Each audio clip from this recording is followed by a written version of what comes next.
It is a scam when you don't allow everyone to operate on fair terms. We are the Robin Hoods of sports betting. We take something back from the rich bookies and enable our customers to beat them instead. G'day everyone, welcome to episode 44 of the Trademate Sports Betting Podcast, here with another preview with the boys George and Harout. We're going to be talking about the Community Shield today, Liverpool versus Arsenal. A couple of League One fixtures too, because there's not too much going on in football with Europa and Champions League all done. And like last week, we'll go through some of the big fights in the UFC. Firstly, introduce the card man himself, the card betting expert, George Gamble. Mate, I would say on the whole, for both of you last week, some great picks, especially our best bet of the weekend, or not our, I should probably say your best bet of the weekend. So yeah, lots of great picks in the Europa final, lots of goals there.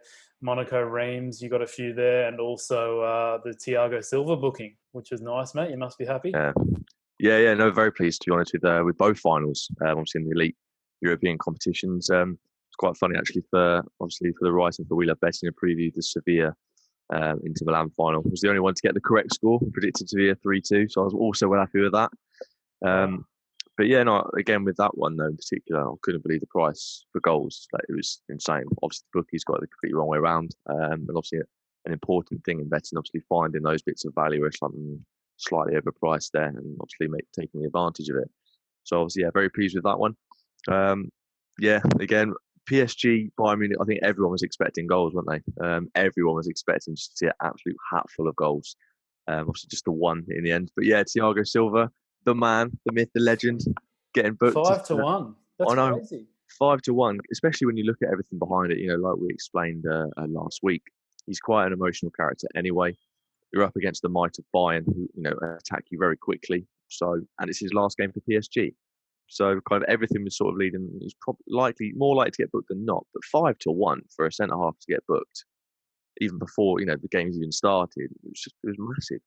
So to see that one land, I was very happy with that one. And Monaco Reims again previewed that, picked 2 bets from that one, and both of those won as well. So yeah, it was a good weekend all round for me, really. Yeah, your man's on fire. And yeah, also joining us, Harout, Pro Sports Bettor, out of Vegas, mate. But today you're in LA. Yeah, up in LA today. Just visiting some family out here, taking a day off tomorrow. So I'm just gonna catch up with some family. Good man, and you had another good week too. You just revealed off air your results for the last month.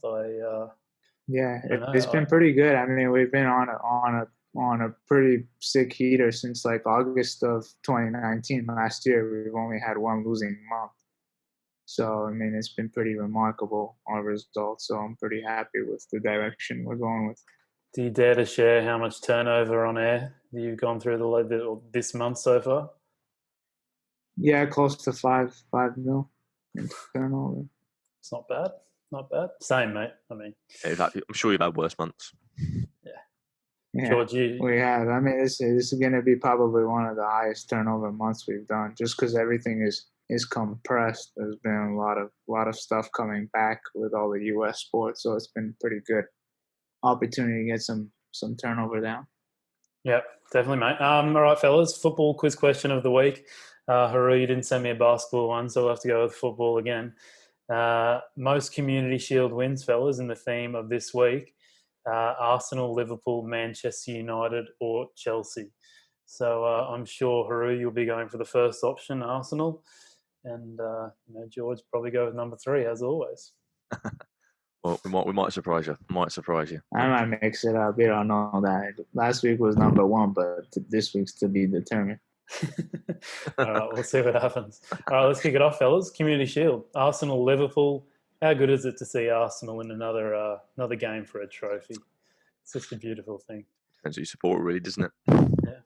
Yeah. Liverpool. I wanted to just it's a very weird game, this one, because out of every Community Shield final you could ever think of, this is probably going to be, you would have to imagine it'll be quality-wise quite poor, because they've only just come back into training. I mean, but they've only had a couple of weeks off, you can think of it that way. You wouldn't expect both teams to play their strongest side. Liverpool, I think this is their second week of training now. Arsenal, this is their first week of training. They played a friendly against MK Dons on Tuesday night, I believe that was. Arsenal did. And they actually fielded a decent team for that, which I was very surprised by. I thought they would just literally field all the reserves, but I think all the reserves came on in the second half. But yeah, odds for this one. Best Arsenal at 5.1, draw 4.4, and Liverpool at 1.72. And interestingly enough, Arsenal beat them in the last time they played, which we shall never forget. Yeah. George, what do you think it is? It's just such a strange game, and I'm assuming we're going to be looking at the angle like when we get to Harout that maybe if you are going to bet this one, you wait till the last minute until the lineups are pulled out. I mean, looking at it, I'm thinking the prices are too far apart already. I think Arsenal should be a lot closer in terms of who's going to win this one. I've got quite a few sort of facts for it as well to kind of back that reasoning up. Arsenal have never lost the Community Shield in regular time in the EPL era. They've won 7 and lost 2 on pens, and both of the losses were to Manchester United. As well as that, Liverpool are in back-to-back Community Shields for the first time since 2001-2002, and ironically, the second one they played then, they lost 1-0 to Arsenal. But yeah, as well as that, Arsenal have scored in all 5 Community Shields that they've played in since 2004. As well as that, they've won 13 of the last 14 games at Wembley as a whole in all competitions since they lost to Birmingham City. So 13 of the last 14 that's some going. But also looking at kind of booking points, it's hard to gauge because 20 plus booking points each team is one I'll look at. But it's not landed in any of the last 5 Community Shields at all. So it's either one team getting a hatful and the other getting none, or both sides getting one. There's not often too many. It kind of fluctuates. But no, you were spot on. Obviously, Arsenal played MK Dons and they won 4-1. I think new signing Saliba started that one. But so I'd argue that they're probably going to go with the same team that perhaps started that one, maybe. So that's likely to see Willian start on the bench, you'd have thought. Because a new signing, Gabriel, I'm going to try and pronounce this right. Is it Magalhaes? Magalhaes, I think, yeah. Magalhaes, yeah. So he's obviously going to have signed, but he's got to go into 14-day quarantine, so he won't be available. No. But as well as that, Pepe too, he might come onto the bench. Yeah, precisely. As well as that, Bernd Leno returned from injury, which I'm sure was good for Arsenal fans to see.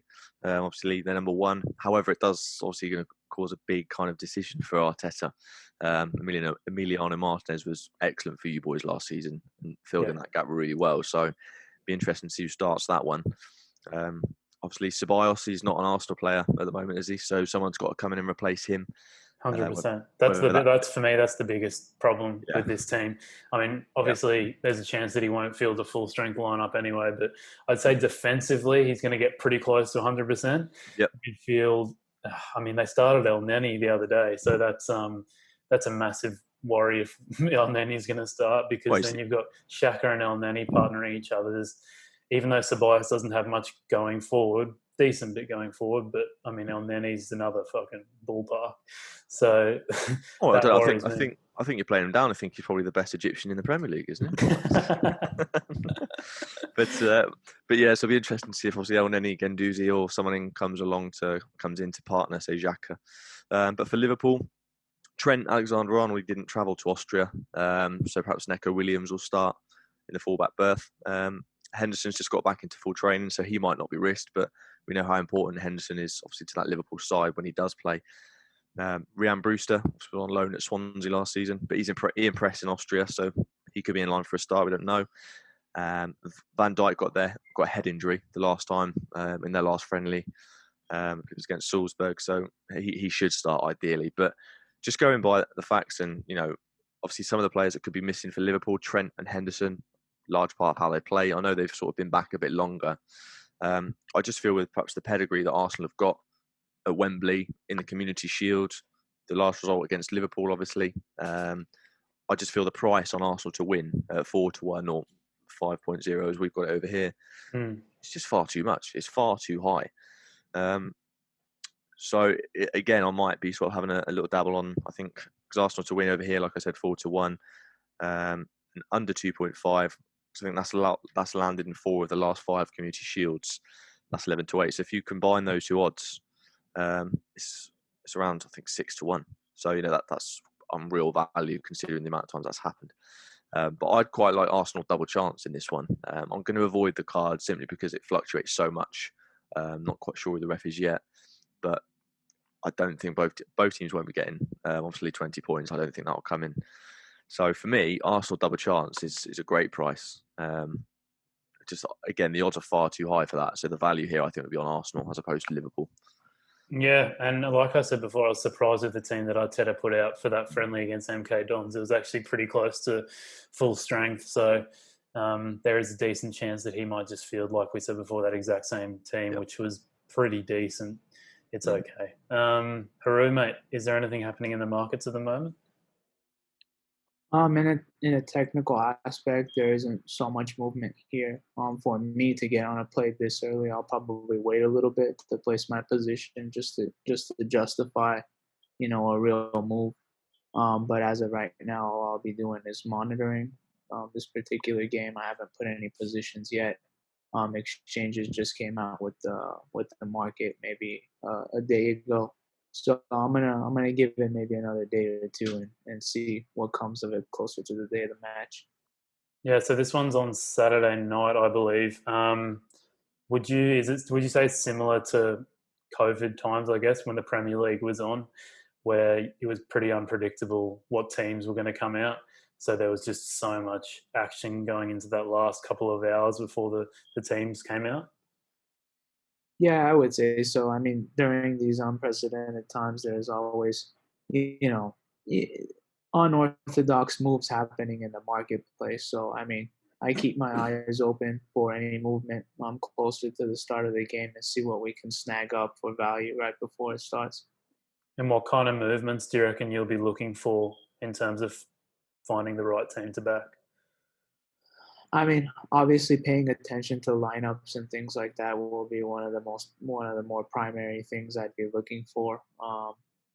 And just anything that really moves really hard and really fast. Those are kinds of things that I want to be looking at because those are the key pieces of information that really affect the implied probabilities that are being posted by the sports books and the exchanges. So just looking at relative information that comes into the market that can alter the probabilities.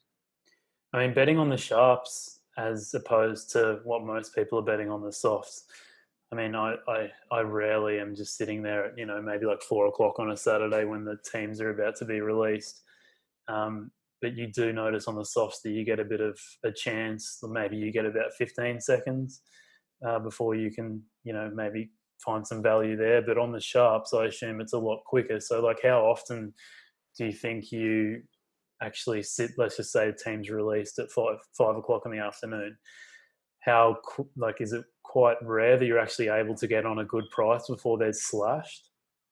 Not really rare, no. I mean, you kind of I've set myself up with resources, whether it's through Twitter channels that I'm following that'll give me the quickest possible feed to know when the lineups are released. Just having that available to me gives me that extra 30 seconds or 1 minute or whatever it is, because in the sports betting world, every second that you can get an advantage to anybody else is so precious. That's where a majority of your opportunity is. And I think that I wouldn't just, sit there and just watch this game specifically, but thanks to my software, I'm able to set it up in a way where if I'm looking at 10 or 20 games, I'm monitoring them. I have indicators where lights are flashing and I'm able to see that money starting to come. So it's one of those things where if you have better resources, whether that's through Twitter or software that's real-time odds, you're just going to put yourself in a position to be able to see those things faster. I'd love to see that in live action, mate. Those few seconds of frantic betting. Yeah, maybe we could do something someday. Yeah, mate, you come over to Australia. Well, whenever I get there. All right, we'll move on. That's looking forward to that one. Rennes. So the next game we're going to look at is the League One games. We'll pick 2 out of game week 2, the ones that are our man George sees a bit of interest here, whether that be in the cards markets or stats-wise. Why don't we just kick things off, mate? Rennes versus Montpellier. Yeah, so I've got a few fancies, some obviously to do with cards and others with different kind of statistics just going through. Just outright, I'm fancying Rennes in this one. They've won 8 out of 10 of their last sort of home matches in the league, obviously counting last season as well. They've lost one, and that was to Marseille, obviously a very good side, and then drew home to Brest as well. Montpellier, however, they've failed to score in the last 4 away, and it's no surprise they've lost those last 4 away as well. Whereas Rennes have kept a clean sheet in 5 of their last 7 against Montpellier in all competitions, so they seem to have the upper hand against them when they do play. Last season, Rennes were the 4th most fouled team at home, whilst Montpellier committed the most fouls when playing away. So you've got to fancy, obviously, a few cards in this one, particularly for Montpellier.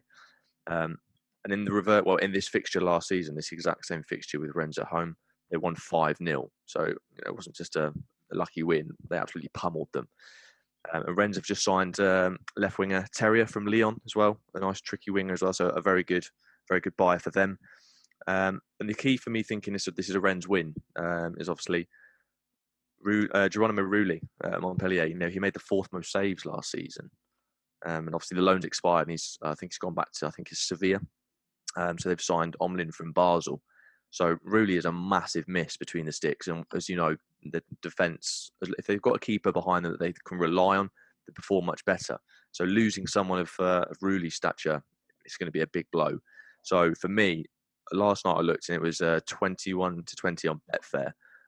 So for you decimal guys, just to convert it. I've got my converter up too, mate. It's my time to shine. 2.05, and then slow. and then 105 American. So yeah, I think that's far too big on Rennes win. I think it should be probably closer to about 4 to 5, personally. I'd be tempted just on value as well on Rennes just to have a clean sheet.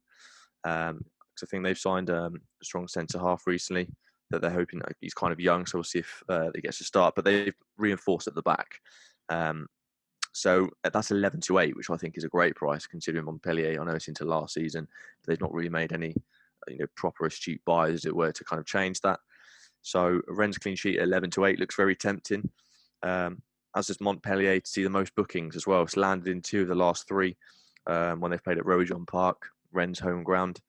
But obviously I need to wait kind of the referees to see that one, and obviously for odds to be released, because when I was looking at the odds hadn't been released for that one just as of yet. But everything to me points to a Rennes win. I think Montpellier pick up a few more cards than Rennes as well. I think it might be a bit of one-way traffic, especially when you consider that Rennes average, I think it was around 52% possession when they play at home in the league, compared to Montpellier's, I think, like 46% away. So I think Rennes are going to see more of the ball anyway. So for me, yeah, my best bet would be Rennes win. Montpellier, most booking points for that one. Yep, tremendous insight as always, mate. We'll get to St. Etienne versus Lorient in a second. Harout, before you fall asleep, mate, is there anything at all in Ligue 1 that's markets-wise? Last week you said it was very, very quiet, and that would have been, probably that was only like a day or so before the games were starting. So what are you seeing this week? Anything different, a bit more action? No, honestly, it's still relatively slow, the market. Not much movement. However, I want to recap on what we talked about last week when I mentioned it was also slow. Around like 12 to 16 hours, the sharps started making a lot of moves in league in this French league. So I think that if you're looking to bet for value, I mean, typically when sharps are betting into a specific market, they'll come in around the same time, especially when it's in these early first or second weeks, because they're the ones who really control the market. There are a lot more positions that are being weighted on to play. So I'm personally going to probably be monitoring again closer to the start of these matches. Right now, I'm not really seeing much movement for me to play personally as a trader. But if somebody, has an edge, and has supporting reason, kind of like how George just mentioned, I think playing there is fine. But as a trader, I'd probably wait in that sweet spot, maybe 12, 16 hours before the matches, maybe even closer, and see if I can, see some sharp movement there. And for those who haven't heard Harout talk much before, I guess your overall strategy is kind of just based on numbers. So I guess what you're waiting for is to see significant movement on one side and then make your play there. And I assume from like most of the things that I've heard from you, both on and off air, I would say that like most of the time you're following the money if there is a significant movement there suddenly. Sort of, yeah. But the problem that comes with betting at a large scale, if you try to do that after the move has happened, it's a lot harder to get the money down. So one area where I'm really focusing on is anticipating where the market's going to go, reading exchanges before the moves actually happen, seeing where the money's being positioned, which side is the liquidity coming on. Those kinds of things are important when you're looking at a market, but because if you see pennies already move, 20 cents, let's say something is sitting at 2.2, drops to 2.0, and you're like, okay, now I'm going to go bet it. It's kind of already too late, especially when you're betting at a high level. So I am, to some degree, placing when there's value available in the market, but I think one area where I'm really concentrated in is trying to anticipate those moves and read the market before it actually happens in front of us. Okay. And George, back to you, mate. Do you want to take us through Saint Etienne versus Lorient? Yeah, of course, can do. Sorry if I just feel like I'm pronouncing all of these teams so poorly. Lorient, is it Lorient or? Yeah, Lorient. Lorient. My French is not on point. I just had a little extra to it, so I sound like I know what I'm talking about. It's great. But no, I'm looking forward to this one though. Obviously, Lorient, newly promoted side, went up against Strasbourg last time out at home, and a lot of people thought Strasbourg were going to roll them over. And Lorient came out winners. So I think they won that one 3-1. They looked very good, looked compact, took their chances when they had to. So, like I said, completely brushed aside Strasbourg, and they're coming up against Saint Etienne. Saint Etienne failed to win the last 7 matches in the league, and they were quite lucky to stay up. I think last season, personally, I think they played quite poorly.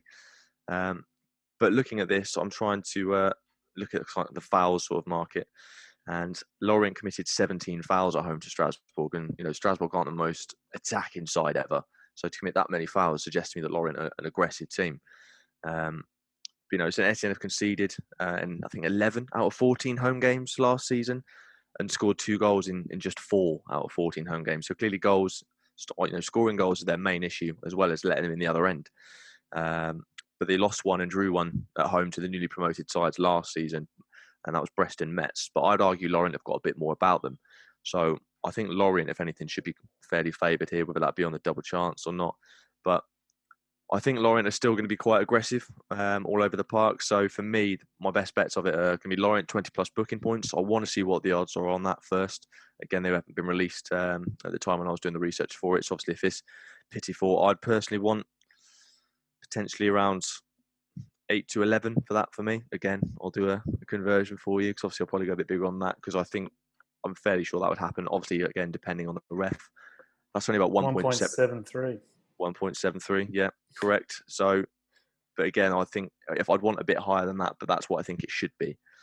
I quite like Saint Etienne to score under 2 goals as well. I just don't think they've got the firepower. I think Lorient are going to hassle them and break up all of their play. But also like Lorient 20+ booking points and double chance for them to win. So either a Lorient win or a draw. I don't see Saint Etienne winning personally. So especially with the energy that Lorient have, you often see with newly promoted sides, their first few games back in the top flight or in a season, they kind of overperform slightly. So I think that could be a possibility here as we saw against Strasbourg. So for me, I think my favourite bet within that one would be the 20+ Lorient booking points and Lorient double chance as well. Yeah, and that's where Saliba's come from too. And yeah, I noticed last season he spent a bit of time out with injury. I think at the start of the season he was not injured, and they got off to a flyer, Saint Etienne. I'm pretty sure they were nearing the top 4, and then he got injured, and it kind of collapsed with his with the loss of Saliba too. So, that's an interesting thing to look at too. Should be a good game. Should be a good game, that one. So if you got the time, I'd give it a watch, definitely. All right, there you go. Bit of a Ligue watching. Love that. UFC to finish off, fellas. two main fights this week, and once again the cards are very weak, I would say, and then they're just very maybe like a really good main event or a co-main event in this case. Robbie Lawler versus Neil Magny is the first one we're going to take a look at. Lawler's last win was actually 3 years ago, but he hasn't lost. Sorry, but he has lost only to the best. So like Dos Anjos, Askren, even Askren, he nearly beat him. Covington, 34 years old, another important thing to take into account. And on the other hand, Magni has won twice since his USADA suspension over Rocco Martin and Li Jingliang. Don't know if I've completely butchered that. But the thing with Magni is that he's often, I would say he's failed 90% of the time when he's come up against elite fighters. I mean, I don't know if you would class Robbie Lawler as an elite fighter, but he's an absolute legend. He's obviously not in his best form at the moment, but he is a legend when it comes to MMA. Odds, 3.1 for Robbie Lawler and 1.4 for Neil Magny. Harout, I know you've already made a position on this one. You got Magny at some decent odds, but I can't believe the odds on Lawler here. I think they're a bit big. Yeah, so I mean, when it comes to me placing bets, sometimes my opinion is kind of disregarded when I'm placing bets, because if there is value that's sitting in the market, I have no choice but to take it, because it is the liquid side. Whatever I want to do with it, moving closer to the start of the match, or I can buy back on the other side. But I'm surprised it got hit pretty hard. Magni's price has gotten a lot more expensive than what it opened at. I think it opened below like maybe like 1.55, and now we're close to like 1.42. I'm seeing. Yeah, that's crazy. So I thought it would 100% go the other way. Yeah, but it is kind of plateauing now. So whenever we see a heavy move like that, if any further move happens, based on the way the market's currently sitting, I can see them buying back on Lawler. But as of right now, I mean, the price has gotten too expensive on Magni. If you were gonna buy, you should have bought early. So the best recommendation I can give right now is just keep an eye on Lawler and see if that price drops closer to the start of the match, and try to build a position there on the value. So you wouldn't act until you see some movement on Lawler's side? Right now, it's kind of plateaued. So I think any of the early inefficiencies, if there was information that came into the market, me personally, I haven't really looked too deep into this one, but in a technical aspect, reading the odds, they came in heavy on Magni, but it's plateaued now. We're not seeing any more action coming on Magni. So what that usually means to me is it'll plateau this way until we get to the fight, and if we see any late movement, maybe they'll buy back on Lawler on a pretty discounted price. Yeah, definitely look out for that one. And I was going to ask a general question in terms of UFC. I was wondering if you do much in-play betting, because I talked to Ryan Bruno about this 2 weeks ago, I'd say, and he kind of agreed with me in the fact that it seems quite efficient. The live market in between rounds is kind of when I've been betting. Have you noticed anything there? I mean, I assume the liquidity is not even inefficient. Well, I would say it's very inefficient. But the problem, I was going to say, the problem for you is that the liquidity is not going to be there for the amount that you want to put down. Yeah, it's one of those things where timing is also like really, really critical. Like you're seeing something, you're watching these fights essentially for you to justify their inefficiency in the marketplace. So when we're watching these matches, it's important. You have such a very short time window. There's maybe a minute between the rounds, and you got to make your decisions. If you're pulling up several books to try to maybe get some type of arbitrage or sure bet there, it's kind of one of those things where you do have to be quick and decisive. It's not really like a soccer market where there's stale action passing back and forth, where you can have a few moments to justify your bet. But I mean, there are inefficiencies. I've seen them. There are ways that fights are going where you can pick up on good information. I personally, I haven't really done so much of those in between or those live betting markets, but if I had to, I would, because I do notice those inefficiencies when I'm pulling up the penny market and I see the live odds going. Yeah, definitely. All right, we'll talk about the other one, Anthony Smith, Aleksander Rakic. I thought this was interesting, just looking at Smith's record before. If you take away which was a pretty devastating loss to Glover, and it should have been stopped a lot earlier, Glover Teixeira, that is. That was 3 months ago, and I guess that's the biggest factor going into this fight, is the fact that Smith was, beaten to a pulp, and this is only 3 months later. So you always wonder how much recovery he's been able to get in. But if you take away that loss, he's only lost to John Jones in his past however many fights. He was on some sort of run. And as we know, John Jones, arguably the best of all time. So, and then the other hand, Rakitch, you can also make the argument that he's on a 13-fight win streak. Lots of people thought he won the won the fight against Ozdemir in his last fight. I believe it might have been unanimous decision, maybe split. I can't really remember.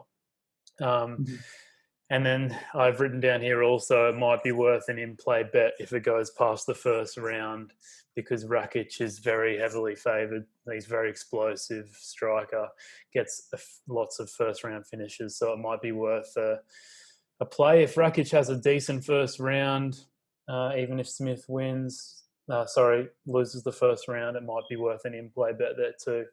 Harout it's basically the same odds here, except you can get a higher price in some places for Anthony Smith, 3.4, the best I could find on Smith, and 1.4 for Magni. Oh, no, Rakitch, sorry. Rakitch, yeah. I mean, some places, the movement hasn't been as, sharp and substantial as the Magni fight, but I think that they pulled back on and bet on Smith a little bit. There has been some money there. One of the sports books that I respect here in the U.S., Bet Online, opened at we're looking at like 3.7 on Smith, and they've dropped to like 3.25 now. So it's pretty substantial. But one other thing that we don't really talk much about is the round totals. They bet on the over 1.5, very significantly, opened at around like 1.78 at Pinnacle, and other places followed suit, such as 5 Dimes Bet Online, and the prices come up closer to like 1.64 now. So there has been some movement there. I don't know what they're seeing there, but that's something to take note of. And I know, in those European markets, some of those sports books are not that sharp to move on totals. So my recommendation would be also keep an eye there and see if you can find anything on the totals, because it has been moving in the direction of the overs. It's very interesting. You wonder whether it's because, Anthony Smith has seen in the last fight he can take some damage, so maybe they're thinking he'll just be able to cop it in the first round and fight on through to the end. That would be my guess. Yeah, potentially. That seems pretty reasonable. All right. Any thoughts on the fights, George, mate? I love watching them. I remember watching Robbie Lawler against Ben Askren, just thinking, Robbie Lawler is just taking apart this man here. Like, what is going on? And obviously how Askren won that, I will never know. Like, how that even happened. It was a very rare choke. I believe it was bulldog choke, or something of that nature. But obviously Askren's face was just a wreck, wasn't it? Yeah. It was like a Picasso painting. And but yeah, so I'm looking at Anthony Smith as well. I thought he was going to win last time after watching through it. Like I said, I don't know sort of the ins and outs of it, but I know people that do. But more of a keen watcher. But if I was to have a punt on who I think Robbie Lawler's going to win against Magni. And after, obviously, especially what Harout said, although Rakic's got that firepower, I'd like, if I was to do a double, it'd be Robbie Lawler and over 1.5 in Anthony Smith against Rakich. Again, I'm not the expert, so don't blame me on that one, but that's what I'd go for. Yeah, it's interesting fights, because I think they're a bit closer than the odds are saying at the moment, but there's probably a reason why they're at that. All right, fellas, best of the weekend. We'll start with you, George. We were both very successful last week. Can you keep it rolling? Let's hope so, but because my best bet of the weekend is going to be Rennes to win at home to Montpellier. Rennes to win. I'm going to write this one down so I don't have to go listen to the podcast again. And you, Harout, is there anything you're really liking at the moment? I mean, I'm really heavy on Mallory Martin. I've got quite a bit of money there. I got some decent money on her because I pretty much played what the openers were. That's like minus 240 American, minus 260. I played minus 270, and we're all the way up to like this minus 320 now. Well, so, I didn't catch you though. What was the name of that fighter? Mallory Martin. She's playing against Hannah. Okay. Yeah, and Cyprus. Yeah. So I built the position there. Also got Neil Magny, but that one's more for reasons of liquidity. The market was just moving heavy. I had to get on that. Bet a little bit on Maki Patolo, not so much. Just naming out a few of the things that I've bet. I also have a position on Alexa Grasso. And that's it pretty much. But my main position is on Mallory Martin for UFC. Nice, mate. Good stuff. All right. If you that'll do us for today, fellas. We'll get to the quiz question in a sec. But if you want to follow the work that these two gentlemen are doing, follow George Gamble at @CGeorgeGamble on Twitter. And also check out his stuff he's writing for We Love Betting every week. I assume he's doing some sort of write-up for those League One games that he mentioned before. And also follow Harout Massoyan Pro Sports Bettor at BetLikeHarout. As I always say, some of the best Twitter feeds out there.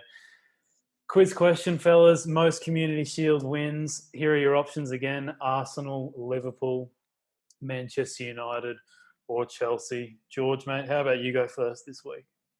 Well, as a City fan, growing up in the Premier League era, United were obviously always winning. It was painful.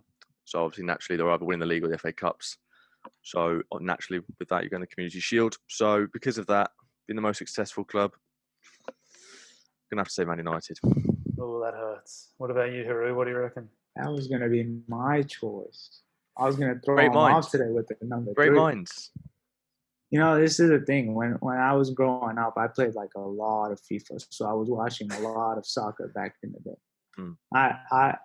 It was like my favorite game to play on It's the so Xbox, good. PlayStation. So yeah, so it's like the best game that was ever made. I was a huge I played basketball, but I never liked to play on FIFA, but on game consoles. But I did keep up with it back in the day. I know Man United, Chelsea were always popular, and it's just they dominated the league at one point, and they were the team I would always go with in FIFA. So I was gonna pick between Man United and Chelsea and just throw a random guess, but I'll pick Man United as well. Oh, look at that. Bang, bang. 2 wins right there. Well done, fellas. It's that third option again. It's come back to haunt me. You've done it again. My word. Yeah. But I think it was something like 21 Community Shield wins, something like that, for Man United. And I think Arsenal and Liverpool both had 14 or 15, and Chelsea had next to nothing. I think it was maybe 4 or something like that. Everton were actually the 4th best. Oh, really? Yeah, I just thought that would be an obvious one not to go for, so I put Chelsea in there to try and confuse you guys. But didn't work as always. Is this going to be the warm-up Community Shield for next season when City and Messi are playing in it? Well, what do you reckon about that, mate? Do you reckon Messi's a chance at Man City? Well, I've always said if he was to leave, it would be for City, simply for the fact the infrastructure that we've got is basic. When he enjoyed his time at Barcelona, it's essentially the exact same backroom staff, the exact same board of directors. So it's essentially Barca then into now, and he can join. But they've been saying for some time, I follow, I'm not sure if you follow some people on Twitter, but they always kind of say, the board is going to destroy this club. Like, it's going downhill. And Bartomeu has just single-handedly put the club into debt, alienated the world's greatest player, obviously letting go of half the squad as well. It's incredible, like, what's happening there. But again, you do wonder, is it just a ploy to kind of get rid of the board? And the thing is that my head is saying, probably won't happen, just stay calm. But my heart is going absolutely mental, wanting to run around at the thought of signing Messi. It's going to be similar to the night we signed Robinho when that came out of nowhere. And I was just like, what? It's like FIFA in real life. It's like Arsenal, David Luiz last season, out of nowhere. But the thing is, if we got Messi, it'd just be ridiculous, wouldn't it? De Bruyne feeding balls into Messi. For me, I feel even if it happens for Phil Foden, wow, you just had 10 years under the tutelage of David Silva. Then you've got Messi coming in, so you can learn a few bits from him as well. It's great. Also, if he came to the Premier League, it'd be great for the English football in general, but potentially our national country as well. Constantly having to defend against players of his ilk or play with players of his ilk and learning from him. Win-win. I'd personally love to see him go to Juve. I reckon that would be just so much fun seeing him and Ronaldo play together. Yeah. But no, it'll be a very interesting one. All right, that'll do us for today, fellas. Next podcast will be coming out on Monday. I chatted to Peter Sainsbury earlier this week. He's an economist and author of a lot of books. Had a really, really interesting chat about some of the similarities, differences, pros and cons of trading or trading on the stock market compared to betting. And I found considering he's an economist, I found his answers very, very interesting, very, I would say, favourable towards betting. So definitely give that one a listen for anyone it's really interesting for anyone who doesn't really know that there's a lot of similarities between trading stocks and betting. But other than that, thanks for listening, everyone. Make sure you do a quick rate and review of the podcast. Subscribe to us wherever you listen to your podcasts. And if you're looking to implement some of the strategies we talk about on this podcast, more so the value betting ones, go and start a free week trial of Trademate Sports. And especially those anyone listening from America, we just launched last week the Trademate US package. So at a lot cheaper price at $49 a month. So it's a lot cheaper than Trademate Core, and you just get to basically trade on the US sports. So good if you're looking to come in with a lower starting bankroll and not have to spend as much money initially. But yeah, cheers again, fellas, and I'll see you next week.